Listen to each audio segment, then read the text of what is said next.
একেবারে খাঁটি বাঙালির স্বাদ এই সর্ষে ইলিশের।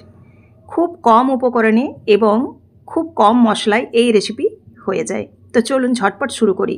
এর জন্য দেখুন প্রথমে কড়াই সর্ষের তেল দিয়ে লবণ এবং হলুদ মাখিয়ে রাখা ইলিশ মাছের পিসগুলো আমি একটু এপিট ওপিট করে নেড়ে নেব। অনেকে এটা কাঁচা ইলিশ দিয়েও করেন, সেটাও করতে পারেন অবশ্যই।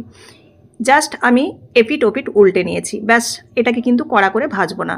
এবার এই তেলের মধ্যে আমি একটু হলুদ গুঁড়ো আর একটু কাশ্মীরি লঙ্কার গুঁড়ো এখানে দিয়ে দিচ্ছি। এটা কিন্তু এই তেলের উপর দিলে দুর্দান্ত একটা কালার আসবে।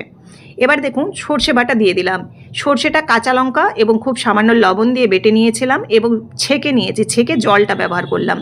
এবার এর মধ্যে দিয়ে দিলাম লবণ, ধনে গুঁড়ো খুব সামান্য, আর খুব সামান্য জিরে গুঁড়ো দিয়ে নাড়াচাড়া করে মিশিয়ে নিয়ে এবার ঢেকে দেব। ঢেকে দেওয়ার পর দেখুন ঢাকাটা খুলে নিয়েছি। ইলিশ কিন্তু প্রায় সেদ্ধ হয়ে এসছে। আর একটু কিন্তু ঝোলটাকে একটু ঘন করে নেব। এটা একটু রসালো টাইপের হলে কিন্তু খেতে ভীষণ ভালো লাগে। এই যে গ্যাসের ফ্লেম অফ করে দিলাম। আর দেখুন নামাবার আগে খুব সামান্য হাফ চামচের মতো কাঁচা সর্ষের তেল ছড়িয়ে দিয়েছি। তো রেসিপিটি দেখলেন কত তাড়াতাড়ি ঝটপট হয়ে গেল। বাঙালির প্রিয় রেসিপি হচ্ছে ইলিশ। আপনি ইলিশের কোন রেসিপিটি পছন্দ করেন বেশি, অবশ্যই কমেন্ট বক্সে জানাতে ভুলবেন না।